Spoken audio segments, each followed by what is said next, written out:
Ça a été, cette crise, le révélateur d'inégalités sociales importantes. Certains enfants, et pas un nombre marginal d'enfants, n'avaient qu'un seul repas par jour. Et c'était celui qui était distribué à la cantine.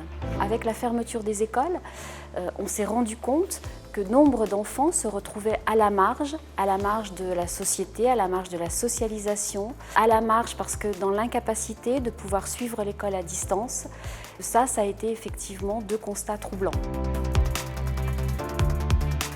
La priorité que l'on a donnée à notre action a été en direction de la fracture numérique. Faire en sorte qu'un maximum d'enfants puissent continuer l'école dans leur domicile et on a donc facilité et favorisé l'enseignement à distance. Et puis nous avons travaillé ensuite avec des associations qui ont l'habitude de faire de l'accompagnement de familles et d'enfants en difficulté scolaire.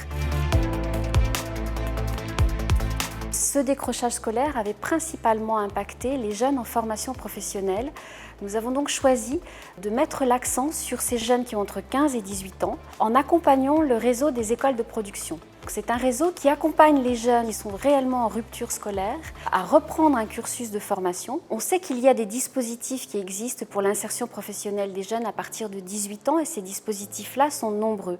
Ils sont plus rares sur cette tranche d'âge. Or, cette tranche d'âge est fondamentale pour que véritablement ils ne décrochent pas d'un cursus de formation. Donc nous sommes en partenariat avec des associations qui connaissent bien ces jeunes et qui amènent ces jeunes vers ces écoles. Ce sont des formations qui sont dispensées en alternance.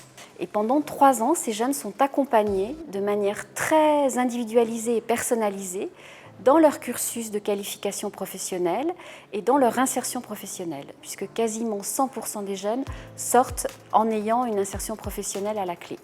Ça va nous permettre d'étudier le profil de ces jeunes à leur entrée, les difficultés qu'ils rencontraient et qu'ils ont rencontrées dans le cursus éducation nationale, leur progression tout au long de ce cursus et véritablement leur insertion effective dans la vie professionnelle, ce qui est pour nous une manière simple et évidente de pouvoir mesurer l'impact de la Fondation de France sur le cursus de ces jeunes.